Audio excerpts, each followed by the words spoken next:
పాతికేళ్ళకి మరీ పాతకాలం వదిలేదు, టీవీలో వచ్చాక కూడా. జీవీఎల్ నరసింహారావు ఉన్నారు కదా, బీజేపీ నాయకుడు, ఆయన ఒకసారి నాకు ఒక కాంప్లిమెంట్ ఇచ్చారు.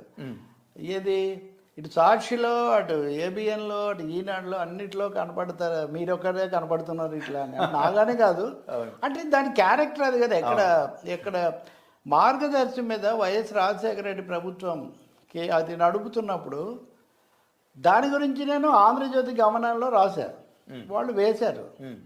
అంటే ఈ 3 సంస్థలు, 3 పక్షాలు, విభిన్న పక్షాలు వేయడానికి ఏముంది మరి? పద్ధతి పాటించినంత వరకు ఎక్కడైనా ఏదైనా అక్కడికి వెళ్ళి కూడా చర్చించేవాళ్ళు. కాబట్టి ఇక్కడ సమస్య ఏమొస్తుందంటే ఆ విధమైన ధోరణి తగ్గిపోతుంది, గతాన్ని పక్కన పెట్టి. అసలు పేరెత్తకూడదు. మీరు అన్నట్టుగా ఎవరన్నా అటో ఇటో కొంచెం అంటేనో, లేకపోతే అది కూడా చెప్దామని చెప్తేనో వెంటనే వాళ్ళను దేశ బహిష్కారం లాగా చేసేయటం, వాళ్ళ మీద ఇంకా అంతా చేయటం ఇది జరిగిపోయి.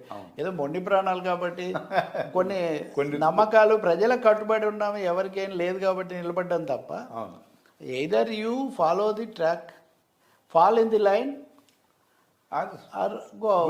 అదే ఇది ఒక్కటే అనేదే ఇప్పుడు ఇది నడుస్తుంది. చాలా పొరపాటు, సందేహం లేదు. విచిత్రం ఏంటంటే అండి, గతంలో పత్రికల్లో వాదోపవాదాలు జరిగేవి లేఖల రూపంలో. దానికి సంబంధించి ఒక సంవిధాన శర్మ గారు మేము ఇంటర్వ్యూ చేసినప్పుడు కూడా చెప్పారు, అది సాహిత్యపరం అనుకోండి.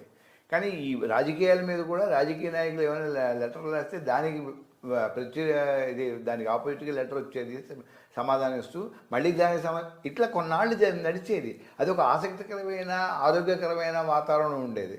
అంటే ఇప్పుడు ఎందుకంటే సోషల్ మీడియాలో కూడా ఇలాంటివి ఉన్నాయి, కానీ ఆరోగ్యకరమైన వ్యవహారం మాత్రం లేదు కదా. ఇప్పుడు గూగుల్ డేటా సెంటర్ గురించి చర్చ నడుస్తుంది సార్. ఉదాహరణకు రావడం మంచిది, ఏఐలోకి టెక్నికల్గా పెరగాలి, బాగానే ఉంది. కానీ దానికి 2019లో ఒకసారి జరిగింది, 2023లో ఒకసారి జరిగింది, మళ్ళీ వీళ్ళు వచ్చాక